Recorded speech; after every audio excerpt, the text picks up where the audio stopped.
खास कार्यक्रम लोकसभा। हम अलग अलग लोकसभा क्षेत्र में पहुंच रहे हैं और ये जानने की हमारी कोशिश है कि इन लोकसभा क्षेत्रों के क्या मुद्दे हैं, किन मुद्दों को ध्यान में रखकर जनता मतदान केंद्र तक पहुंचेगी। और आज हम मौजूद हैं कांकेर लोकसभा में। कांकेर लोकसभा में लोगों के क्या मुद्दे हैं, किन मुद्दों को ध्यान में रखकर जनता इस बार मतदान केंद्र तक पहुंचेगी, क्या वादे और दावे नेताओं ने किए थे, उन वादे और दावों के जवाब भी इनसे मांगेंगे। लेकिन उससे पहले ये स्पेशल रिपोर्ट देखिए।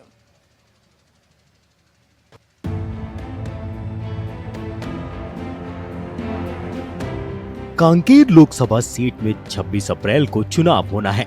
ये सीट अनुसूचित जनजाति यानी एसटी के लिए आरक्षित सीट है, जहां से सत्ताधारी दल बीजेपी ने भोजराज नाग को चुनावी मैदान में उतारा है।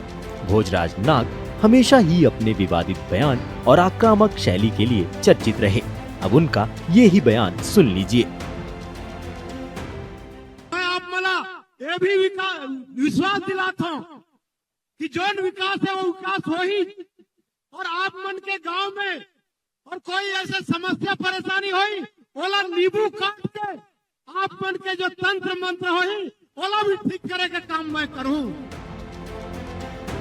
एक तरफ जहां बीजेपी ने भोजराज नाग को अपना प्रत्याशी बनाया, जिनकी अपने समाज में अच्छी खासी पैठ भी है, वहीं दूसरी ओर कांग्रेस पार्टी ने लगातार दूसरी बार कांकेर सीट से वीरेश ठाकुर को अपना प्रत्याशी बनाया है, जो कि अपने सरल और सहज अंदाज के लिए जाने जाते हैं। कांकेर लोकसभा क्षेत्र के समस्त कार्यकर्ता और आम जन की तरफ से मैं दिल से धन्यवाद देना चाहता हूं कि आप लोगों ने मुझे कांकेर लोकसभा क्षेत्र में दोबारा टिकट देकर मुझे यहां भरोसा जताया है। दोनों ही प्रत्याशियों ने जनहित को साधने के लिए कमर कसना भी शुरू कर दिया है। लेकिन सवाल ये है कि कांकेर जो नक्सलवाद, विकास और स्वास्थ्य समस्याओं से जूझ रहा है, जहां सरकारें तो बहुत सी आईं, लेकिन आज भी कांकेर की पहचान एक आदिवासी बहुल इलाके की है। उस कांकेर के मन में क्या है, वो 24 के चुनाव में किसको अपना प्रतिनिधित्व करने का मौका देगा। ब्यूरो रिपोर्ट, विस्तार न्यूज, छत्तीसगढ़। तो आपने देखा कि कांकेर लोकसभा प्रत्याशियों की किस्मत कुछ ही दिन में ईवीएम में कैद हो जाएगी। और उसके बाद अब देखने वाली बात यह होगी कि कांकेर की जनता किस पर भरोसा जताती है। भारतीय जनता पार्टी ने भोजराज नाग पर भरोसा जताया है और कांग्रेस पार्टी ने ब्रिजेश ठाकुर को फिर से टिकट दे दिया है। अब जनता किसको चुनती है तो देखेंगे। स्पेशल मेहमान भी हमारे साथ मौजूद हैं, उनसे भी बातचीत करेंगे। कांकेर के विधायक हैं हमारे साथ आशाराम नाग जी, उनका बहुत बहुत स्वागत करती हूँ मैं। भारतीय जनता पार्टी से हैं और साथ ही कांग्रेस से हमारे साथ है हेमंत ध्रुव जी, जिला पंचायत अध्यक्ष है। सर, आपका भी बहुत बहुत स्वागत है। और हमर राज पार्टी भी आज मौजूद है, विनोद नागवंशी जी हैं, और यही वो हमर राज पार्टी है जो विधानसभा चुनाव में कांग्रेस और भारतीय जनता पार्टी की टेंशन बनाने वाली पार्टी बनी थी। तो चलिए आपसे ही शुरुआत करूंगी। विधायक जी, क्या भरोसा जनता को आप लोग लोकसभा के लिए दे रहे हैं? मोदी की गारंटी के सिवा और भी कोई भारतीय जनता पार्टी की स्ट्रेटेजी है कांकेर में? कांकेर में मोदी जी की गारंटी और वैष्णोदेव के जी का सुशासन है, ये सबसे बड़ी बात है। और हम विधानसभा में जैसे ही हमने घोषणा की बात कहा था, और ये घोषणा 3 महीना में पूरा वैष्णोदेव साहब जी के सुशासन में पूरा तीनों जो घोषणाएं हैं पूरा हुआ। जैसे किसानों को 2 साल की बोनस देने की बात कहा, वो किसानों के खाते में आ गया। और मातृवंदन जो महिलाओं को देने के बाद कहा, वो उनके खाते में इस 2 महीना हुआ, दोनों महीने का खाता में पहुंच गया है। और जो अपना किसानों के एकड़ में 21 कुंटल धान खरीदने की बात कहा था, उसने भी हमारे सरकार ने खरीद के दिखाया। और उनके जो खाते में 3100 रुपया देने की बात कहा था, 3001 रुपया उनके खाता में आ गया है। और ये जो अंतर के राशि एक मुश्त देने की बात कहा, किसानों के खाता में एक मुश्त आ गए। यही है वैष्णोदेव साय जी की सुशासन और नरेंद्र मोदी जी की गारंटी। ठीक है, तो देखिए कॉन्फिडेंट लग रहे हैं, कह रहे हैं मोदी जी की गारंटी है, विष्णुदेव साय का सुशासन है। अब देखना जनता किस पर भरोसा जताती है। भारतीय जनता पार्टी तो बहुत कॉन्फिडेंट है और कई जगहों पर ओवर कॉन्फिडेंट है। भारतीय जनता पार्टी की पिच भी समझ में आ रही है, लेकिन कांग्रेस पार्टी का क्या स्टैंड है? ये वही ब्रिजेश ठाकुर हैं जो पिछली बार बिरेश ठाकुर, माफ कीजिएगा, बिरेश ठाकुर वही बिरेश ठाकुर है जो पिछली बार चुनाव हार भी गए थे, लेकिन कांग्रेस पार्टी ने फिर एक बार भरोसा जताया है। आप लोग की तैयारी ठीक ठाक लग रही है? लग रहा है जीत जाएंगे? देखिए, हार के बाद ही जीत है। और माननीय विधायक जी जो घोषणा गिना रहे थे, मैं कहना चाहूँगा कि उन्होंने वो घोषणा को गिनाया उन्होंने 2-3 घोषणा ही जिन्होंने विष्णुदेव साय जी ने पूरी की है। पहली बात, महिलाओं की बात करते हैं, 500 रुपये सिलेंडर देने का वादा किया था, इन्होंने नहीं दिया। बेरोजगार, मोदी जी 2022 में किसानों की आय दुगनी करने की बात की थी, वो हुआ। और बेरोजगारी दूर करेंगे, ये बहुत बड़ा मुद्दा था 2014 का। और महंगाई, जिसमें स्मृति ईरानी जी ने पूरे सड़क में धरना प्रदर्शन किया था, आज महंगाई कितनी बढ़ गई है। और इनका सबसे जो फ्लॉप कहूँगा मैं, उज्ज्वला योजना, जिसमें महिलाओं को उन्होंने गैस सिलेंडर देने का काम किया, वो सिर्फ घर पे रखा हुआ है। आप आज जाके देख लीजिए, कहीं भी कहीं उपयोग नहीं हो रहा है। तो ये जुमले की सरकार है, और सिर्फ जुमले। और कांग्रेस पार्टी जो गारंटी देने का काम करती है, आपको याद है मनरेगा 2005 में गारंटी बनी, जो आज भी मोदी जी उस योजना को चला रहे हैं। कांग्रेस पार्टी ने एक और वादा किया, महिलाओं से 8,000 रुपए महीना देंगे, आप लोग दे देंगे? बिल्कुल देंगे, हमारी सरकार बनेगी, हम लोग देंगे। चलिए, सबका रिएक्शन एक एक बार ले लेती हूँ, फिर मैं आपके पास लौटूंगी। आप बताइए विनोद नागवंशी जी, आप लोगों की क्या तैयारी है? हमर राज पार्टी ने विधानसभा में टेंशन बढ़ाने की बात तो कही थी, लेकिन टेंशन आप लोग बढ़ा नहीं पाए थे, अभी बढ़ा लेंगे?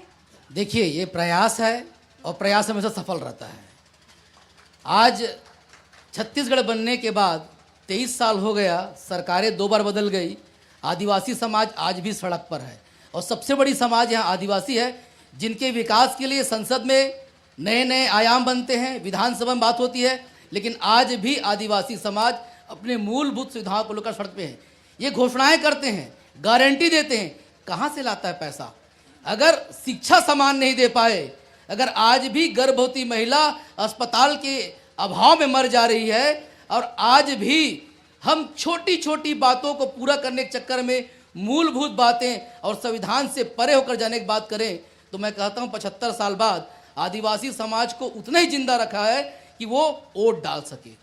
ये चिंता का विषय है। चिंता का विषय। भारतीय जनता पार्टी की अलग स्ट्रैटेजी। कांग्रेस कह रही है कि भारतीय जनता पार्टी तो जुमले की सरकार है, तो हमारी राज पार्टी कह रही है आदिवासियों के साथ गलत हुआ।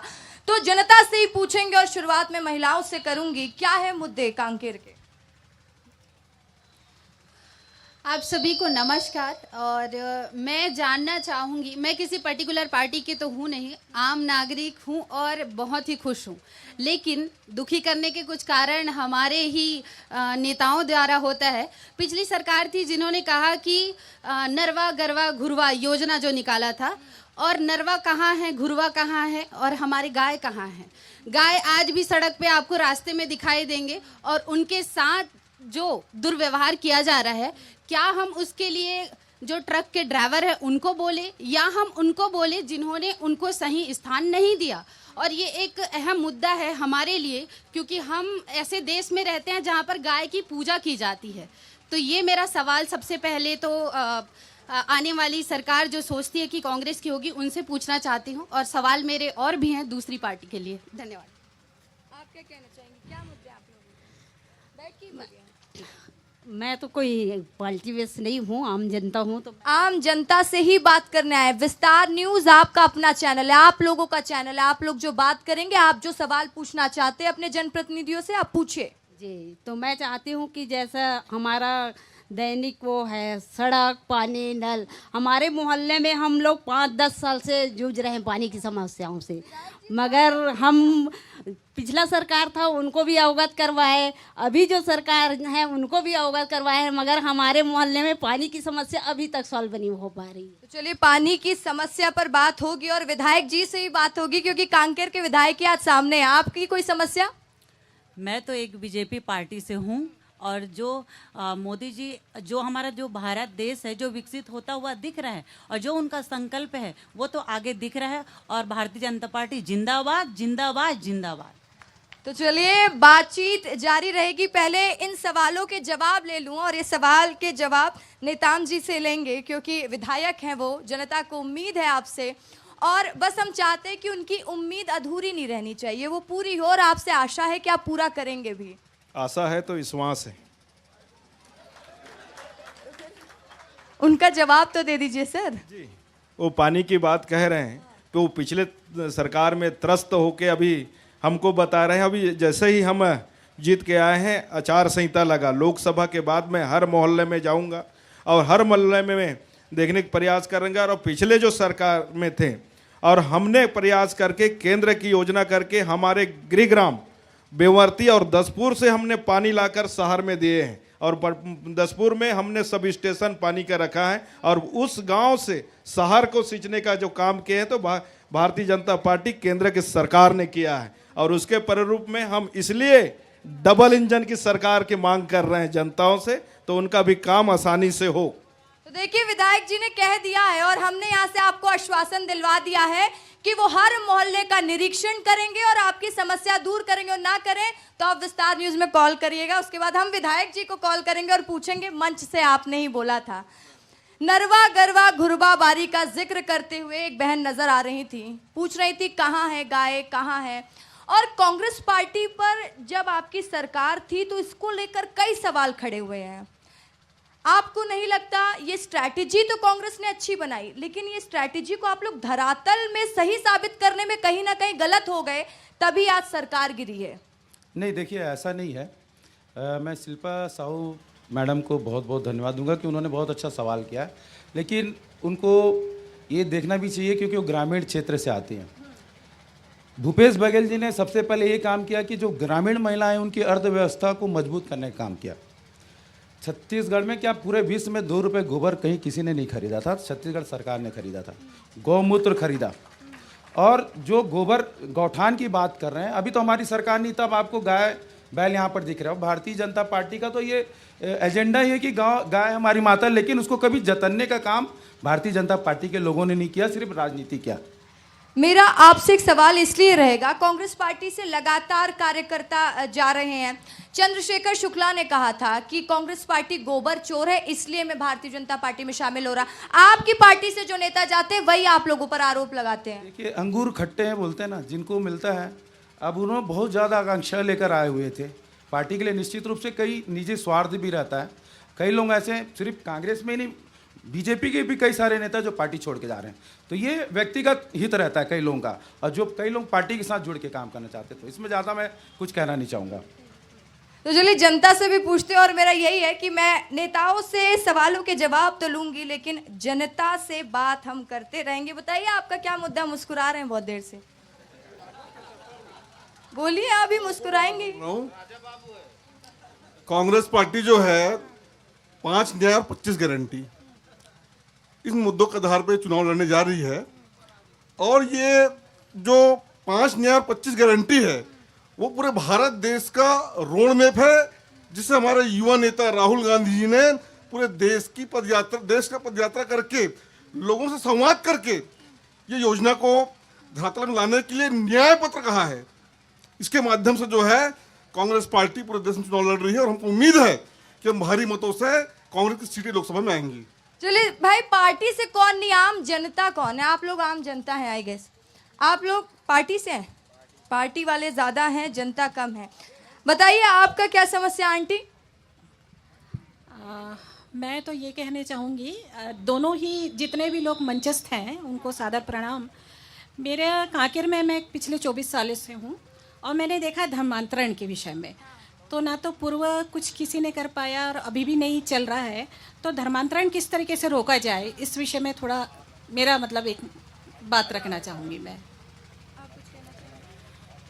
मैं कहना चाहूँगी कि कांकेर की जो सड़क है काफ़ी टाइम बाद बहुत सही हो रहा है अभी, लेकिन सिर्फ सड़कों का बनना ही हमारे लिए सही नहीं है, क्योंकि गलियों भी इतनी जर्जर हो गई है। जब देखो लोग पाइपलाइन खोद देते हैं और कुछ पाइपलाइन बिछाते हैं, उसके बाद उनको ये होश तक नहीं रहता कि उस पाइपलाइन को ठीक करवा दें, जिससे गली मोहल्ले वाले काफ़ी ज़्यादा परेशान होते हैं। तो गलियों को भी सही करने का काम किसी भी जो भी पार्टी हो उनको करना चाहिए। तो देखिए, सवाल कई हैं और जवाब भी हम लेते रहेंगे। आप बताइए क्या मुद्दे हैं आप लोगों के? मतदान केंद्र में क्या सोच के जाएंगे वोट डालने? वोट तो ठीक ही सोचे जाएंगे, लेकिन यहाँ सबसे बड़ा समस्या है कि आज तक रेल लाइन नहीं है हमारे कांकेर जिला मुख्यालय में। तो रेल भाजपा की सरकार है अभी 10 साल से और संसद 20 साल से है, लेकिन रेलवे के लिए आज भी कोई प्रयास नहीं किए। तो रेलवे के लिए प्रयास नहीं हो रहा है, इस बात की भी नाराजगी। हाँ भैया बताइए। मेरा नाम अकबर राम कोराम है, मैं हमार राज पार्टी से संबंधित हूँ। मैं बीजेपी और कांग्रेस दोनों पार्टी से पूछना चाहता हूँ कि दोनों सरकारें आदिवासी वोट से ही जीतते हैं और उनकी सरकार बनती है, लेकिन आज तक आदिवासियों की जो समस्या है उसका कभी हल नहीं किए। एक उदाहरण बता रहा हूँ, सबसे पहले छात्रवृत्ति के हम लोग आय सीमा है उसको बढ़ाने बोल रहे थे, साथ में जो बैकलॉग भर्ती जो 12 साल की थी उसको पूरी करने बोल रहे थे। उसके अलावा जो हमारे 700 जो फर्जी जाति प्रमाण के आधार पर जो भर्ती हुए हैं उसके लिए आंदोलन किए, उसमें 200 राजपत्रित अधिकारी हैं, उसके भी आज तक कोई कार्रवाई नहीं हुई। इसके अलावा बहुत सारे मुद्दे हैं आदिवासी के वोट से ही बनते हैं, लेकिन आदिवासियों की अनदेखी करते हैं। आज आदिवासियों की कत्लेआम हो रहा है, नक्सलाइट 4 न्यायिक जांच आयोग हुआ, उसका आज तक बीजेपी ने खुलासा किया ना कांग्रेस ने खुलासा किया। इन सबको ये दोनों से मैं पूछना चाहता हूँ। तो सभी सवालों के जवाब हम लेंगे। आप क्या बोलना चाह रहे हैं भैया? देखिए, मैं ये बोलना चाहूँगा, ये लोग अरे खड़े होने बोले, जब से मोदी जी की सरकार आई है और यहाँ पे 10 साल हो गया, ये लोग बोलते हैं कि मेडिकल कॉलेज कांकेर में आ गया, तो हम अपना श्रेय लेते हैं, लेकिन आज भी वहाँ व्यवस्था कहीं ना कहीं शर्मसार है। आए दिन वहाँ महिलाएं हैं, बहन बेटियाँ सुरक्षित नहीं है, वहाँ का वीडियो कैमरा खराब है, लेटरिन बाथरूम अव्यवस्था है। मैं जानना चाहूँगा कि हमारे जो भाजपा की सरकार है ये रिमोट कंट्रोल वाली सरकार है और आए दिन विधायक जी वहाँ पर दौरा करते रहते हैं हॉस्पिटल में, लेकिन अधिकारी लोग विधायक जी को उतना दबाव उनका नहीं रहता या कुछ नहीं समझते। विधायक जी से ही पूछ लेते हैं। विधायक जी, दबाव है क्या किसी चीज का? कोई रिमोट से कंट्रोल कर रहा है क्या आपको? क्यों कह रहे हैं ये भैया कि रिमोट कंट्रोल करा जा रहा है विधायक जी को, और साथ ही विधायक जी की बात अधिकारी सुनते नहीं हैं? पहले तो मैं भारतीय जनता पार्टी का विधायक हूं और मेरा रिमोट कंट्रोल जनता के पास है। जनता जैसा दबाता है वैसा काम करता हूं, और जब से मैंने जीता हूं जो कोई यहाँ के जनप्रतिनिधि नहीं गए उस उप स्वास्थ्य केंद्र, प्राथमिक स्वास्थ्य केंद्र और जिले के जो हॉस्पिटल है वहाँ मैं पहला गया हूँ, और वहाँ जाके मैंने 12 बजे रात को भी पोछा लगवाया हूँ। वहाँ के कर्मचारी को पूछिए। और आज हॉस्पिटल में जाएंगे, मैंने पहले गया था वो जो बदबू था और आज का बदबू में परिवर्तन आया है। वहाँ जाने से मरीज जाके बीमार होते थे, वहाँ जाके मैं कर रहा हूँ। मेरे यहाँ कोई रिमोट कंट्रोल नहीं, जनता के हित में मैं काम करना चाहता हूँ। जनता को मैं बताना मैं जनता का सेवक हूँ। जनता जैसा बोलेगा उसका काम है। उनको मेरे कार्य से कभी दुखी ना हो, वो सुखी हो। सर्वे भवन्तु सुखिनः। तो जवाब भी आप लोगों ने सुन लिया विधायक जी का। मैं आपके पास आई और मेरे मन में वो कल की एक विवादित बयान जो कवासी लखमा ने दिया था उसका हम जिक्र कर लेते हैं। और उस बयान को आज कवासी लखमा बदलते हुए नजर आए। जब हमारे संवाददाता, हमारे सहयोगी संजय उनके पास पहुंचे तो उन्होंने बयान को बदल दिया। मुझे गोंडी आती नहीं है तो मैं ज़्यादा अच्छे से आपको नहीं समझा पाऊंगी। बयान आपको याद होगा कि कवासी लखमा जीतेगा और प्रधानमंत्री गुरतुर, ऐसा ही कुछ उन्होंने बयान दिया था। इस पर आपका क्या स्टैंड है? कांग्रेस पार्टी क्यों ऐसे बयान देकर अपने ही बातों में फंस जा रही है? देखिए, कवासी लखमा जी बहुत पुराने नेता हैं, हमारे वरिष्ठ नेता हैं, और आप देख लीजिए जब वो मंत्री रहे तो छत्तीसगढ़ में बहुत ज़्यादा लोकप्रिय एक मंत्री रहे और बेबाक रूप से बोलते हैं और जानते भी हैं। और एक चीज़ मैं ज़रूर कहूँगा कि अधिकारी भी उनसे डरते थे। हम उन्हें ज़रूर कम पढ़ा लिखा कहते हैं, लेकिन मैं समझता हूँ वो उनका प्रेजेंट ऑफ माइंड बहुत बढ़िया है और अपनी बात बहुत अच्छे से ढंग से भी कहते हैं। और रही बात गोंडी, चूँकि मैं भी ट्राइबल हूँ, गौड़ समाज से हूँ, लेकिन मैं गोंडी उतनी अच्छे से नहीं जानता और ये बयान मैंने देखा भी नहीं, इसलिए मैं इस पर ज़्यादा टिप्पणी नहीं करना चाहूँगा। और होता ये है कि कभी मैं बता रही हूँ ना आपको सर, उन्होंने बयान दिया, हिंदी में समझाने की कोशिश करूँगी। कवासी लखमा जीतेगा, मोदी मरेगा। उसका अर्थ हमने कई लोगों से बातचीत की जो गोंडी जानते हैं, उन्होंने भी यही कहा कि इसका अर्थ ये होता है। तो क्या प्रधानमंत्री के लिए इस तरह की भाषा का इस्तेमाल करना सही है या गलत है? आपने नहीं सुना बयान, मैं इस शब्द पर बोल रही, क्या इस शब्द का इस्तेमाल सही है या गलत है? देखिए, कोई भी जनप्रतिनिधि के किसी के बारे में, चूँकि हम सार्वजनिक जीवन जीते हैं और जनता हमारे बारे में बहुत सारी बातें कहती है।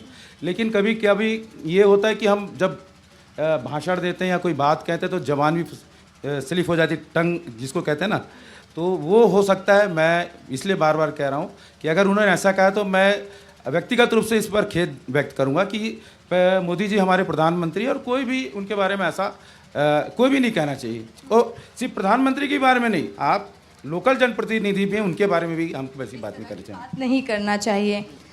इस पर आपका क्या रिएक्शन? आप मुस्कुरा रहे हैं। ये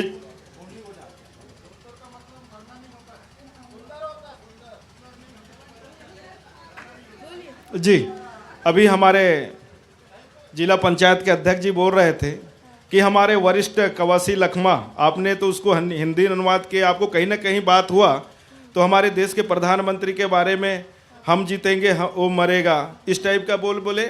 और यहाँ के कांग्रेस के नेता चरणदास महंत वो भी बयान में दिए हैं कि उसके सिर को फोड़ो। ये है कांग्रेस की बौखलाहट, यानी कि बारी बारी जो शिक्षित भी हैं वो भी कम हमारे मोदी जी की गारंटी को पचा नहीं पा रहे हैं। कांग्रेस का बयान है बीजेपी का हथियार। ऐसा हथियार जी, तो हम भी मोदी के परिवार हैं। पहले डंडा मुझे मार, है ना, पहले डंडा मुझे मार, हम भी हैं मोदी के परिवार। देखिए, मोदी जी के परिवार की बात आई तो ये एक व्यक्तिगत उनका एक पहलू है, मैं उसमें ज़्यादा कुछ नहीं कहूँगा। अभी आप देख लीजिए मोदी का परिवार, जिस तरह से भारतीय जनता पार्टी के लोगों ने, कार्यकर्ताओं ने एक कैंपेन चलाया, उसके बाद तुरंत उनके परिवार के लोगों का व्यू आया कि मोदी जी कभी हमारे घर में नहीं आते, किसी भी फंक्शन में नहीं आते, किसी कार्यक्रम में नहीं आते। तो आप ऐसे व्यक्ति को पारिवारिक व्यक्ति कह ही नहीं सकते। भाई, मेरे साथ भी मेरे परिवार के लोग खड़े हैं, लेकिन मैं अपने परिवार के साथ रहता हूँ।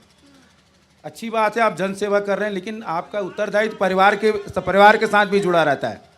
प्रधानमंत्री तो कहते हैं पूरा देश ही मेरा परिवार है, हर गरीब मेरा परिवार है। हमारा भी वही है। आप बताइए, कांग्रेस और बीजेपी की इस लड़ाई में आप भी कुछ एक तिली लगा दीजिए। रसिका जी, जनता बैठी है, लोकसभा का चुनाव हो रहा है, जनता का मुद्दा, लेकिन पिछले 10 मिनट से आप नेताओं की बातों में उलझे। यही राष्ट्रीय पार्टी करतूत है। 75 साल में अगर आज भी हम चावल बांट रहे हैं, जीने के लिए नून तेल नमक दे रहे हैं, और बड़ी बड़ी होर्डिंग में आदिवासियों को दिखाते हैं कि स्कॉलरशिप दिए, कपड़ा दिए, साइकिल दिए, मैं पूछता हूं किसके यहाँ से ला के दिए? क्या पार्टी का फंड होता है? पूरा देश का फंड होता है। और इस देश का अगर आप मैप को सुपर इम्पोज करोगे, मिनरल्स, वनोपज और जल, तो सारा शेड्यूल एरिया ट्राइबल एरिया में आया जाएगा। जो आज़ादी के पहले राजा थे आज गरीब बन गए हैं, बेसहाय हो गए हैं, दलित आदिवासी हो गए हैं। आज है की दृष्टि से देखते हैं, शेड्यूल एरिया में बैठे हैं। भाई, यहाँ का 52 गांव जुड़ा गंगरेल डैम बनाने के लिए। उस गंगरेल डैम का पानी 7 जिला में जाता है, बीएसपी प्लांट चलता है, 200 करोड़ रुपये पर ईयर का फंड है वहाँ का। लेकिन आज भी जस्ट गंगरेल के ऊपर केरे गांव में पानी के लिए तरसते हैं फरवरी माह के बाद, कोई चिंता नहीं करते। अगर मैं बात करूं बालोद का, वहाँ पर भिलाई स्टील प्लांट चलता है महामाया प्लांट से, 600 करोड़ का डीएमएफ फंड है, लेकिन आज तक वहाँ ढंग का अस्पताल नहीं खुला, इंजीनियरिंग कॉलेज नहीं खुला। ये बेबस। अगर हमारी राज पार्टी जीतती है तो ये तमाम स्थानीय मुद्दों का आप ध्यान रखेंगे ना? आप भी तो कहीं जीतने के बाद भूल नहीं जाएंगे जैसे बाकी भूल रहे हैं। मैडम देखिए, जिनका हंटर दिल्ली से चलता वहाँ का सुने, हमको तो जनता से सुनना पड़ता। 600 करोड़ का डीएमएफ कहीं बंदर बाट नहीं होगा। एक दिन 1 घंटे में इंजीनियरिंग कॉलेज, मेडिकल कॉलेज खोलने के हम दम रखते हैं। चलिए, किसका रिमोट कंट्रोल कहाँ से चलता है ये भी जनता से पूछेंगे। लेकिन एक भाई साहब कह रहे थे कि मैं जानता हूँ, तो आप बताइए क्या शब्द का आप मतलब बता रहे थे कि गोंडी में उसको क्या कहा जाता है? डोलतोर का मतलब मृत्यु नहीं होता है, मरना नहीं होता है। गोंडी शब्द है वो। डोलतोर का मतलब ये कह सकते हैं कि वो रास्ते से भटक गया है, ये कह सकते हैं। मृत्यु नहीं बोलते। मरना का मतलब हायाना बोलते हैं उसको, मृत्यु को हायाना बोलते हैं गोंडी में। और डोलतोर का मतलब रास्ते से भटक गया है। आप जब आज कवासी लखमा का इंटरव्यू लेने पहुंचे थे तो आपको क्या पता चला, क्या था मतलब? सही कह रहे हैं क्या भाई? गोंडी जो है जिसका उपयोग किया इन्होंने, इनका मतलब था कवासी लखमा जिरटोर, नरेन मुरी ढोलतोर। वहाँ के लोकल लोग जो हैं वो तक कह रहे हैं इस बात को कि इसका मतलब होता है मरना। माफी मांग ली इस बात पे। अरे माफी मांग ली है, आप क्या बात कर रहे हैं? माफी मांग ली है इस बात पे। बीजेपी बोल रही FIR करेगी। समझिए इस बयान का मतलब, समझिए आप। FIR हो गया, देखिए बता रहे हैं, बीजेपी कह रही है FIR करेगी। क्या बोल रहे हैं भैया आप? इस असंसदीय भाषा पे रायपुर में संजय श्रीवास्तव ने FIR किया है। ये इस प्रकार की जो बातें बोलती है, जो राजनीतिक दल जो वैचारिक अधिष्ठान खो चुके हैं, जिनके पास कोई वैचारिक अधिष्ठान देने के लिए नहीं है जनता के पास, वह इस प्रकार के अनर्गल प्रलाप करके, विधवा प्रलाप जिसको बोलते हैं, वह कर रही है। और यह माना जा रहा है कि यह हार स्वीकार कर ली है। इसके कारण यह व्यक्तिगत आक्षेप लगा रहे, जैसे हमारे कांग्रेस के मित्र मंच में है, उन्होंने भी एक लगाने का हल्का सा प्रयास किया। आपको भारतीय परंपरा के बारे में जानकारी नहीं है। जो संन्यास लेता है वो अपने घर में नहीं जाता, चाहे योगी आदित्यनाथ जी हो, चाहे जो भी सन्यासी हो, और वह घर में जब जाता है तो एक अपरिचित व्यक्ति की तरह जाता है। और नरेंद्र मोदी जी भी 18 साल की उम्र में सन्यास ले चुके थे, उसके बाद हिमालय गए थे। आज एक सन्यासी सा जीवन जी रहे हैं आज भी। जी हाँ, क्या हो गया? क्यों चिल्ला रहे हैं? क्यों हंस रहे हैं? जवाब दीजिए।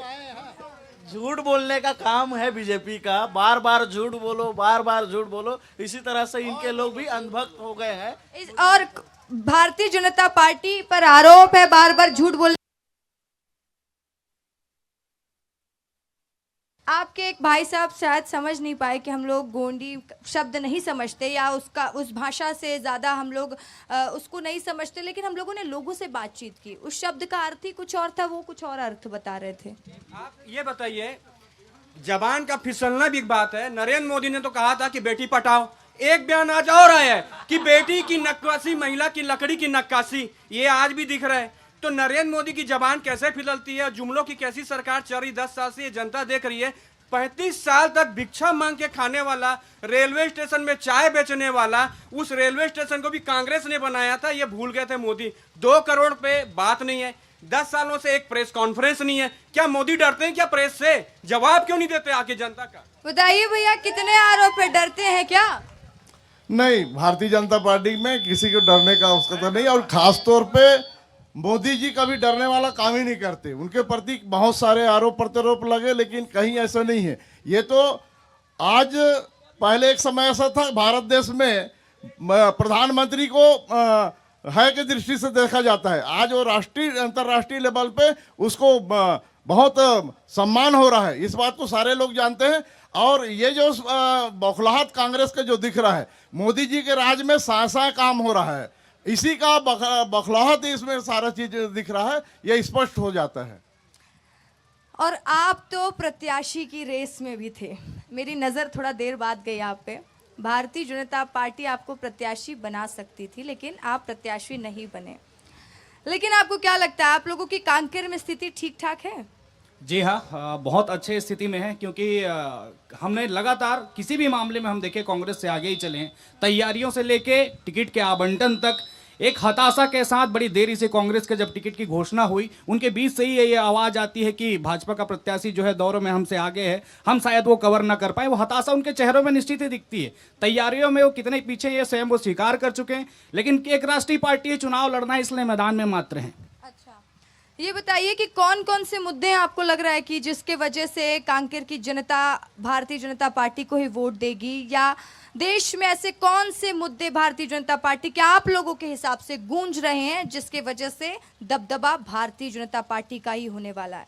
देखिए, सबसे स्पष्ट तौर पर सीधे जनता से संवाद, सीधे जनता का लाभ और ईमानदारी से जनता का पैसा और जनता को मिलने वाला लाभ जो जनता तक प्राप्त हो पा रहा है, इस हेतु जनता फिर से भाजपा को लेकर आएगी। क्योंकि लगातार हमने पहले देखा है कि पैसे तो रिलीज हो जाते थे, योजनाएं तो आ जाती थी, लेकिन वो लाभ जो है जब 100 रुपए के रूप में केंद्र से निकलता था तो 15 रुपए धरातल पर पहुंचते थे। आज खाते खुलने के कारण धरातल पर सीधे जनता को लाभ मिल पा रहा है, वो नरेंद्र मोदी जी के कारण हो पा रहा है। तो देखिए, जनता को लाभ मिल रहा है, नरेंद्र मोदी जी के कारण लाभ मिल रहा है, ऐसा कह रहे हैं। ये आम आदमी पार्टी के भैया हैं, टोपी लगा के बैठे हैं, क्या बताइए कुछ? बहुत देर से ध्यान आया आपका, शायद मैं पहले पंक्ति में हूँ। मैं अक्सर बैक बेंचर्स के पास पहले जाती हूँ। देखिए, वर्तमान समय ये बहुत गंभीर चुनाव है इस देश के लिए, और इस तानाशाह को हटाने के लिए आम आदमी पार्टी इंडिया गठबंधन का साथ दे रही है और ये बहुत ही गंभीर और महत्वपूर्ण चुनाव है इस बार का। मैं इस देश की जनता को आपके चैनल के माध्यम से निवेदन करना चाहता हूं, बस आपके एक बटन मात्र से देश का तकदीर और प्रदेश का स्थिति बदल सकता है। तो ये बहुत ही अच्छा अवसर है, इस अवसर को आप लोग आप आम आदमी पार्टी वाले मतलब हमारे चैनल में एडवर्टीजमेंट कर लेंगे, एडवर्टीजमेंट के पैसे देने पड़ते हैं, फिर ही एडवर्टीजमेंट होता है। अभी मुद्दों पर बात करिए, एडवर्टीजमेंट के लिए आप बाद में हमसे संपर्क करिएगा, हम बताएंगे उस एडवर्टीजमेंट का कितना पैसा देना है। मैडम ये जनता देख रही है और जनता को समझना है, बाकी तो राजनीतिक चीजें चलते रहेगी, जनता वोट करेगी, ईमानदार लोगों को वोट करे। और मैं चाहता हूं कि देश का जो तानाशाह उसको जवाब मिलना चाहिए। देश का लोकतंत्र खतरे में है, आज उसको बचाने की जरूरत है। और इन चंदा चोरों और आम आदमी पार्टी चंदा नहीं लेती? नहीं आप नहीं लेती। बिना चंदा के आप लोग चुनाव लड़ते हैं? चंदा सब पार्टी लेती है। कौन पार्टी चंदा नहीं लेती? बिना चंदा के तो आप बोल रहे हो चंदा लेते हैं। खुद करो तो सही, दूसरा करे तो गलत। देखो मेरे एक बात से इतना आग लग गया, आप मेरे पास लेट से आ गए। आज ये जो चंदा चोर हैं, वोट चोर हैं, और इनको आज जवाब देने का अच्छा वक्त है। इस बार देश से इस तानाशाह को हटाने की जरूरत है और भाजपा को उखाड़ फेंकने की जरूरत है। कब चुराए?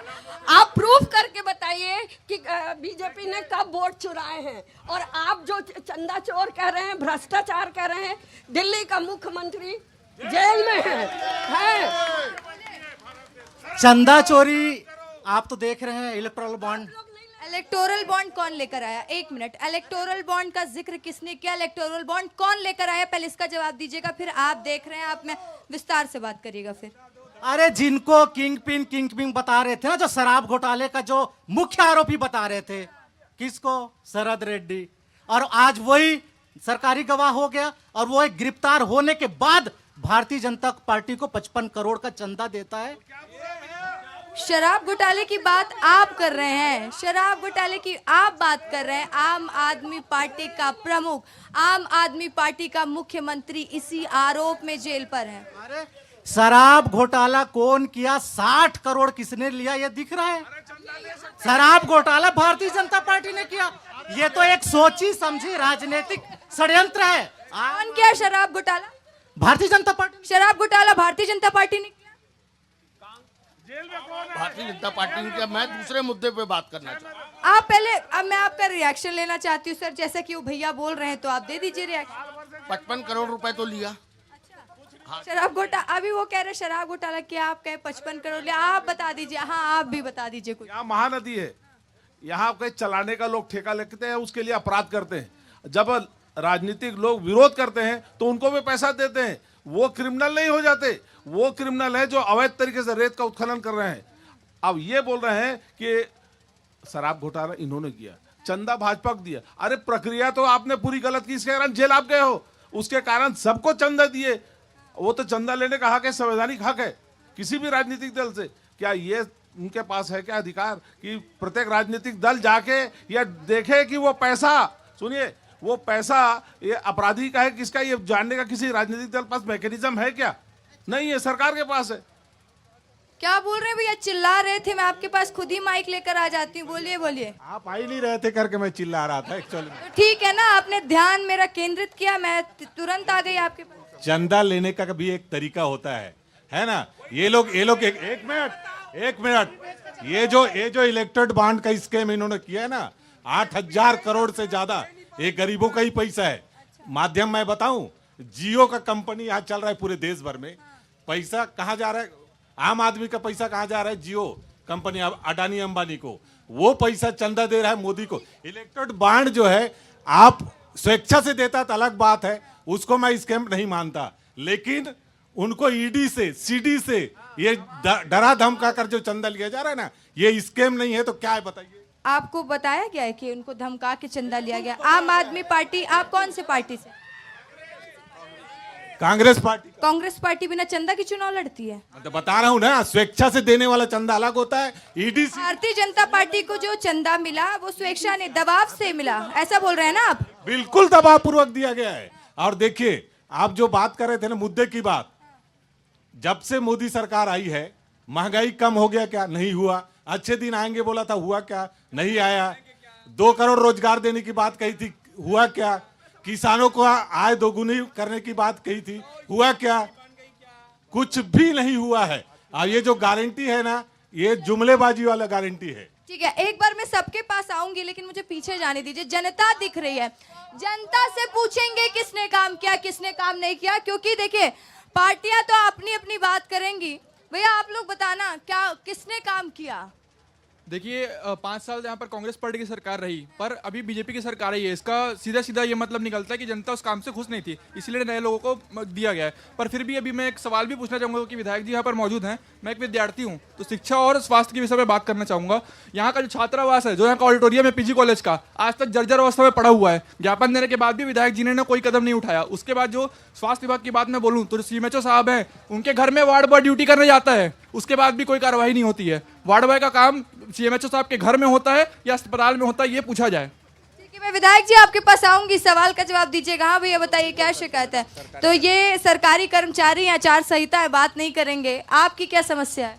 नहीं, मेरी मैडम कोई समस्या नहीं। क्या लग रहा है, कौन काम कर रहा है? मोदी का मैजिक काम कर रहा है, राहुल का न्याय काम कर रहा है, क्या है इस बार लोकसभा में? जी, मोदी का मैजिक तो काम कर ही रहा है। मोदी जी ने जो भी काम किए हैं बहुत अच्छे किए हैं, और हम तो ये कहते हैं कि मोदी जी को 400 पार आना ही आना है, और इसमें कोई शक ही नहीं है। तो आप लोगों का रिएक्शन भी सुन रहे हैं। हाँ बोलिए, क्या बोलना चाहेंगे?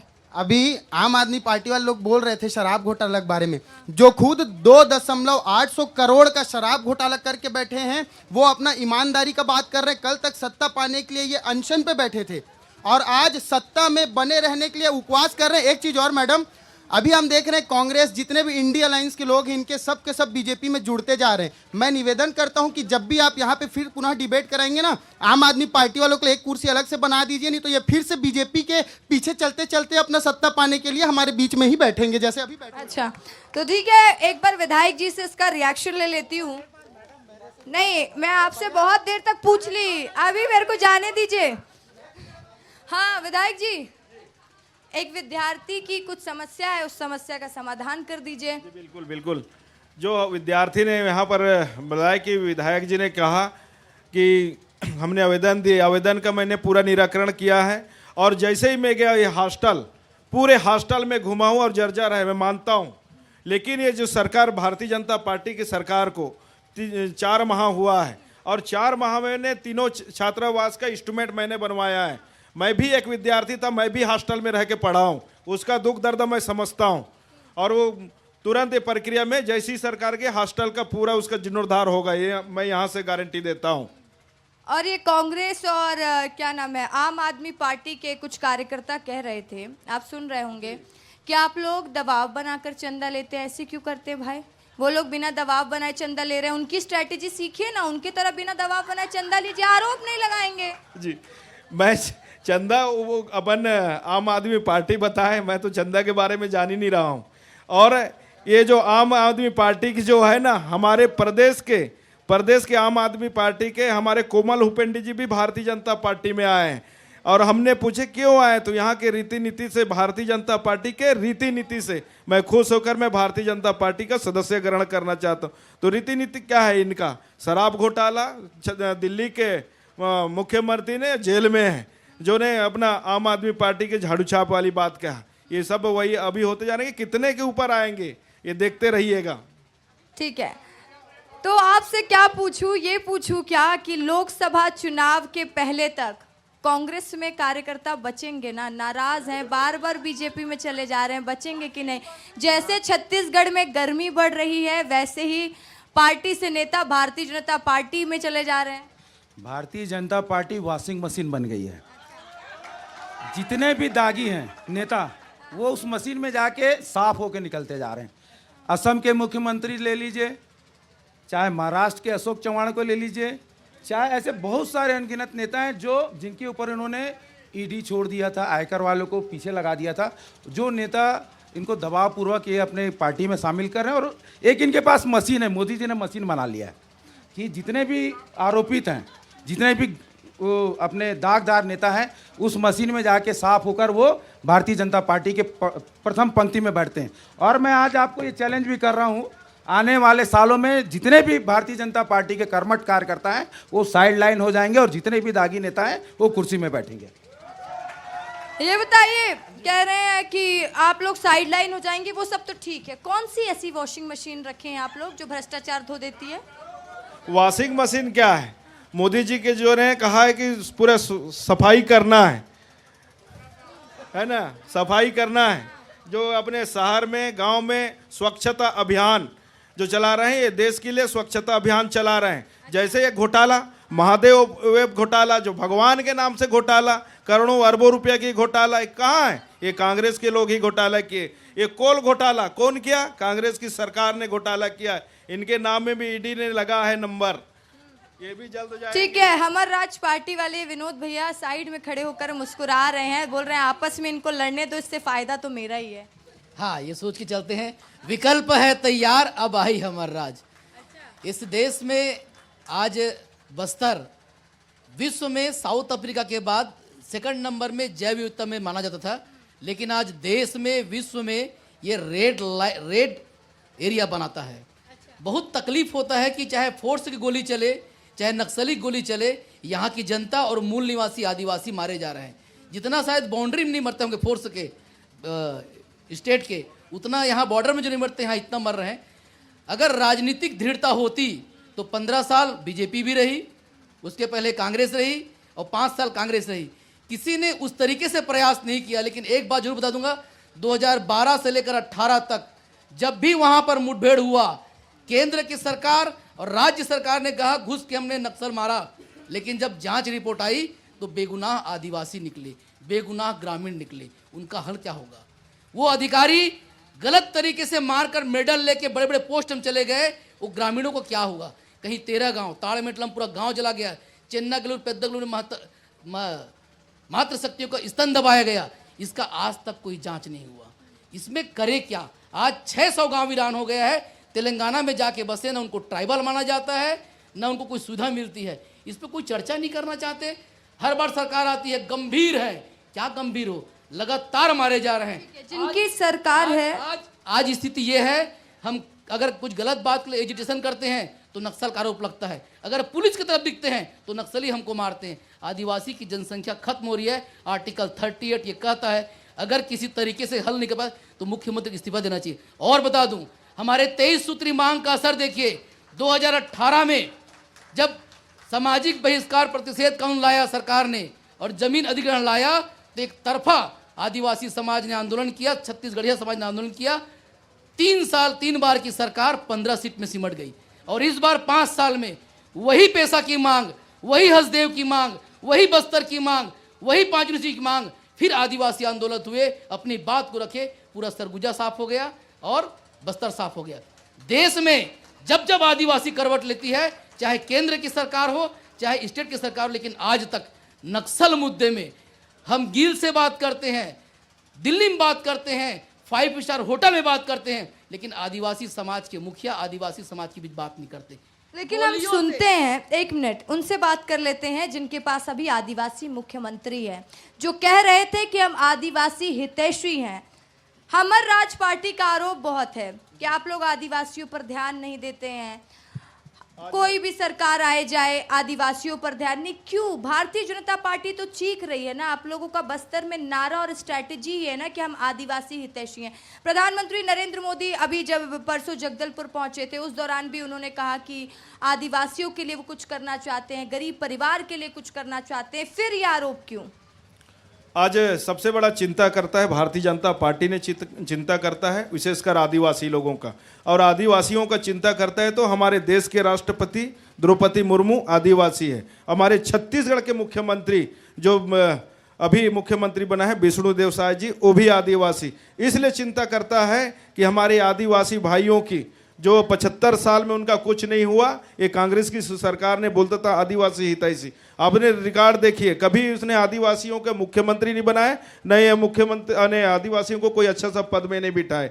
अब आज जो रोड बना है जो गांव के अंतिम गांव को जोड़ने का काम किया है तो भारतीय जनता पार्टी ने किया है। जैसे ही हमारे मुख्यमंत्री विष्णुदेव साय जी ने बना और अंतिम जो कोंटा के अंतिम गांव को जोड़ने के लिए एक योजना बना है नादानार, जो लोगों को जाकर और वहां के जितने भी जो जनता है मतदाता हैं उनको रायपुर जगदलपुर वो लोग देखे नहीं थे, उनको दिखाने का काम किया है। तो हमारे छत्तीसगढ़ के मुख्यमंत्री विष्णुदेव साय जी ने कहा, आपने भी उस समय विधानसभा के समय आप भी थे, उस जिसने वो गांव के लोग जगदलपुर नहीं देखे थे उनको दिखाने का काम और रायपुर को दिखाने काम किया है। तो विष्णुदेव साय जी ने हमारे बस्तर के आदिवासी मुख्यमंत्री ने किया है, उनका हितैषी है, आदिवासी का हितैषी।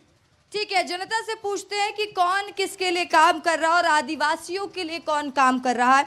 जो ये पीछे खड़े लोग हैं प्लीज आप इधर आइए, सामने बताइए, अगर आप अपनी बात रखिए और कहिए कि कौन किसके लिए काम कर रहा है। हाँ जल्दी बोलिएगा। प्रश्न बताता हूँ, झाबुआ में भी आदिवासी रहते हैं और बस्तर से ज्यादा आदिवासी रहते हैं बस्तर में, और उन सामरिक महत्व के इलाकों पे भी नक्सलवाद पैदा हो रहा है, झाबुआ में नहीं हो रहा है। यह प्रश्न इनको सॉल्व करना चाहिए कि यह क्यों हो रहा है, किस षड्यंत्र के तहत हो रहा है नक्सलवाद बस्तर में, झाबुआ में क्यों नहीं हो रहा है। ये सारे प्रश्नों का जवाब मिल जाएगा। 1 मिनट।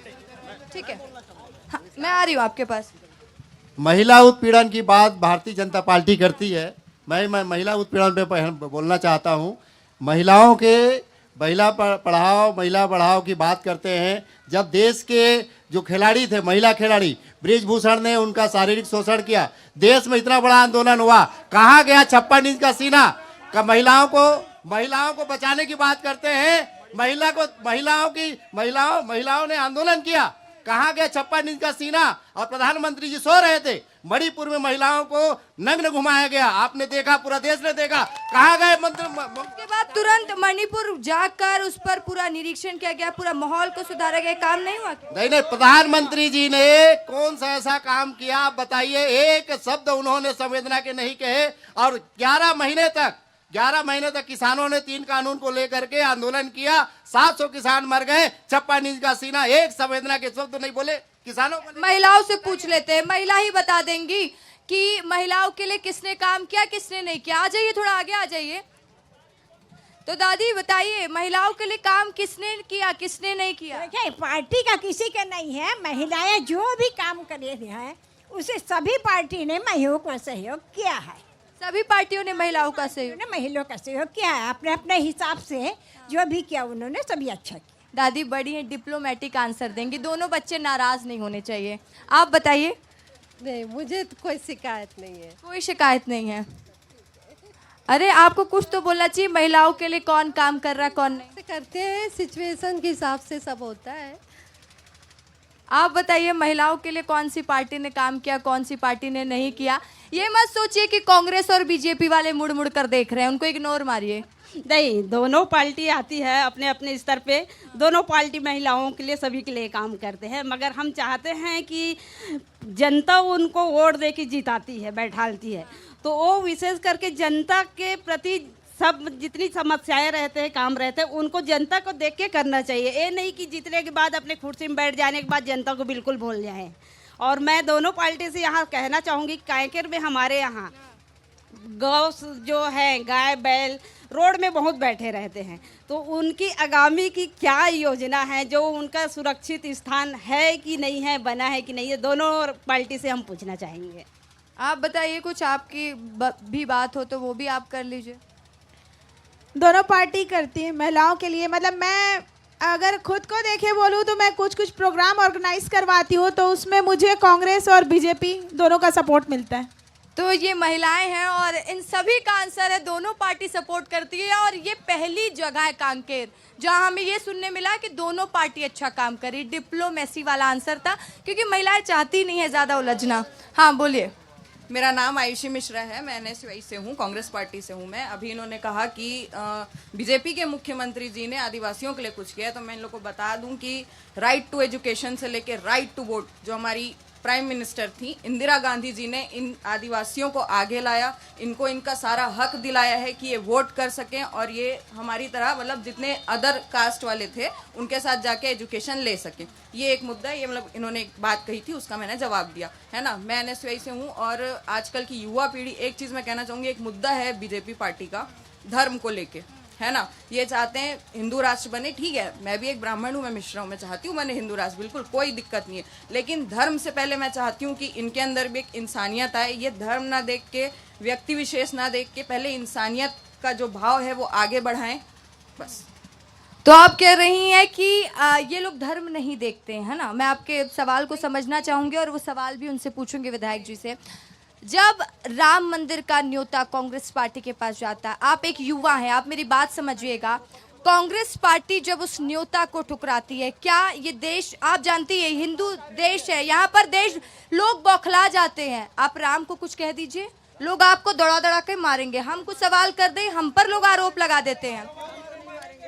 आप देखिए, हम कई बार ये खुद भी महसूस किए। तो आपको नहीं लगता कि राम मंदिर को लेकर जो कांग्रेस पार्टी की तरफ से लगातार बयानबाजी होती है, जो तमाम चीजें होती है, वो कांग्रेस पार्टी को ही नुकसान देगी? एक बात बताइए, राम मंदिर बनाना बहुत अच्छा कार्य था, इस चीज़ के लिए प्रधानमंत्री की बहुत बहुत शुक्रिया है दिल से। मतलब हम हिंदू जितने, हम सारे धर्म के लोग इस चीज़ की बहुत वो कर रहे हैं कि बहुत अच्छा काम किया है। लेकिन एक बात बताइए, क्या ये लोकसभा चुनाव से पहले राम मंदिर बनाना ज़रूरी था? क्या ये राम मंदिर अब नहीं बन सकता था जब रामनवमी आने वाली है? तो सवाल सबसे पूछेंगे, इनसे ये छूट गई हैं तो इनसे बात कर लेते हैं। हाँ बताइए आप। जो कार्यकाल में था वो कार्यकाल उनको पूर्ण करना था, तो अपने लोकतंत्र में फिर से आने से पहले वो कुछ तो अच्छा कार्य करते ना, फिर से वो आएंगे। महतारी वंदना भी उन्होंने शुरू की। 70 साल से जितने पेंडिंग कार्य थे वो बीजेपी ने किया है, वो हर किसी ने वो फील हो रहा है, लेकिन क्या करें, अंदर से बोल नहीं पा रहे हैं। इसलिए मैं हर महिला के लिए, हर महिला सशक्तिकरण के लिए बीजेपी ने कार्य किया है। महतारी वंदना में भी बीजेपी ने कार्य किया है। कोई व्यक्ति विशेष पर नहीं बोल रहे हैं हम, लेकिन प्रधानमंत्री तक की बात आई है इसलिए बोल रहे हैं कि व्यक्ति विशेष पर नहीं है, बल्कि यहाँ पर एक सशक्त, जो एक लोकतंत्र में ठोस कदम वाला जो निर्णय हुआ है वो बीजेपी में हुआ है। 70 साल से पूरे पेंडिंग कार्य अभी हुए हैं। अच्छा, आप क्या कहना चाहती हैं? मैं तो बीजेपी के कार्यकर्ता हूँ, लेकिन हमारे नरेंद्र मोदी के शासन में हम महिलाएं बहुत सुरक्षित हैं, क्योंकि मोदी जी ने महिलाओं के लिए इतनी सारी योजनाएं और आरक्षण दिए हैं, जिसमें शौचालय से लेकर उज्ज्वला, महतारी वंदन, अन्य महिलाओं के लिए बहुत कुछ सोचा है। तो चलिए, पार्टियों ने तो क्या सोचा है क्या नहीं, ये तो देखने वाली बात होगी। और जिस तरीके से अलग अलग मुद्दों पर हमने बातचीत की और यहाँ माहौल अब थोड़ा गर्माता जा रहा है, अब आरोप लगने शुरू हो चुके हैं, लेकिन अब मेरे पास समय कम है, तो मुझे और कैमरामैन दुर्गेश साहू को दीजिए इजाजत। खबरों की लगातार अपडेट्स के लिए आप बने रहे विस्तार न्यूज के साथ। नमस्कार।